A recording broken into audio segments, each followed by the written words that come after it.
MaterialX is still in development, so it's missing a few things, in particular the Fresnel nodes that you may see in some other render engines. Luckily, Houdini has us covered with this, so let's take a look at how we can go about creating this effect.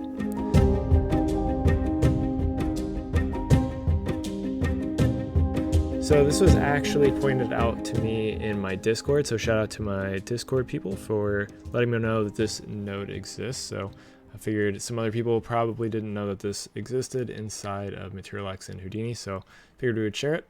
So let's go ahead and just set up this scene real quick. So we'll drop in a SOP create, and we are in the Solaris context here, so go ahead and jump on over there.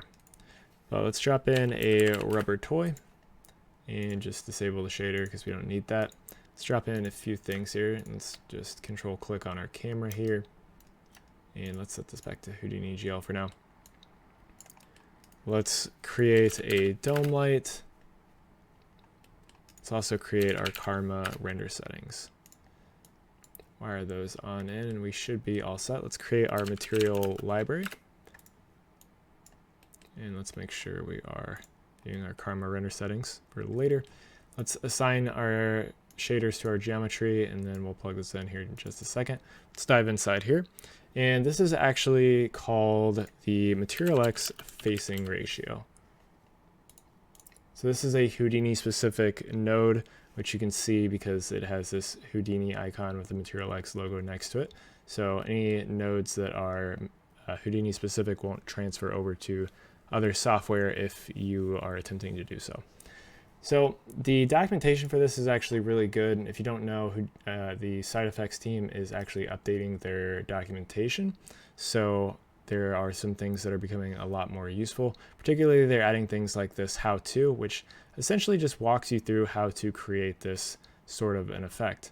So let's go ahead and jump in and set this up. So let's create a MaterialX standard surface.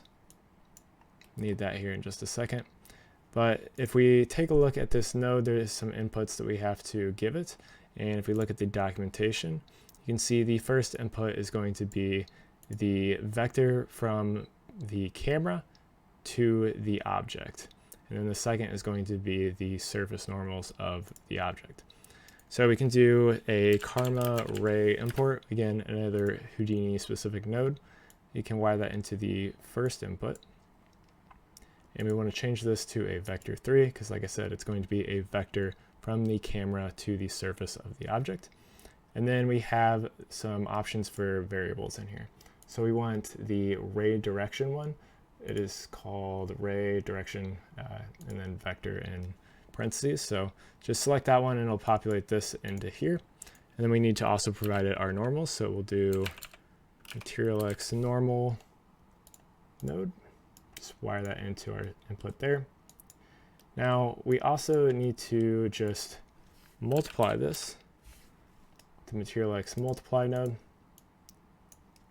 And it says in the documentation that you need to set this to vector 3 and then change it to -1.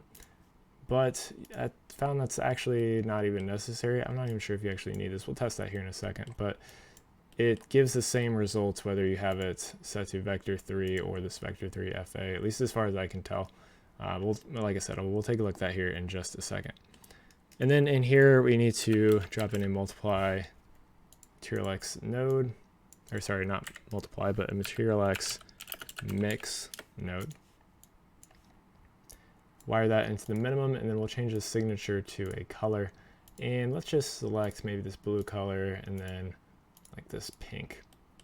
And we can wire this into our base color. And we'll just explicitly state our surface here, or our shader here. So now if we go ahead and change over to our karma viewport, you can see we have this effect. So this is the Fresnel effect, and then we can change some different settings here and bias this one way or another. So if we want it more pink, we can drop that. If we want it less pink towards, just more pink towards the edge, we can bias it the other direction. We also can affect the gain, get some different looks with that. And again, also the gamma. So let's go ahead and show this in Redshift as well. Just compare this real quick. So we'll do RS standard material,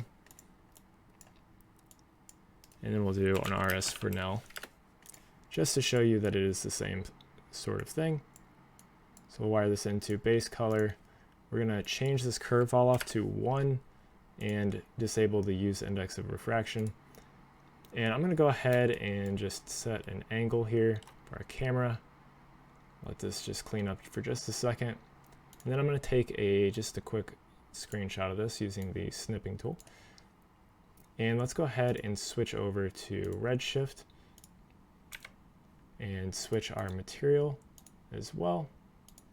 And let's just go ahead and disable the dome lights background. So we'll come into Redshift, environment, disable that background. And I forgot to change the colors. So let's set the first one to blue, the second to this pink. And if I bring over our screenshot, you can see we have the same effect going on here. So extremely similar, maybe a little bit different, but not too much. Well, again, let's go ahead and show you what I mean with this multiply node. So let's set this back to our MaterialX material. Let's dive in here and let's actually just disable this and see what this gives us. Yeah, so it's actually not even necessary without this node. It gives you the same sort of effect, at least as far as I can tell, like I said. But if you want to set this to vector 3, you're just multiplying this as the same thing. But like I said, you can just disable that, get rid of it, and it looks the same as far as I can tell. As you move around, you should be the same. Set that back to there, and without that, again, just the same thing. So that, as far as I can tell, is not necessary. I'm not sure why it's in there, but you should be good without it. So that's how you create a Fresnel effect. Again, shout out to my Discord for letting me know that this facing ratio node existed, because Fresnels can be useful for different things. Hopefully this helped you out. I have a bunch of other videos on Houdini if you want to learn more about Houdini. Make sure to check those out.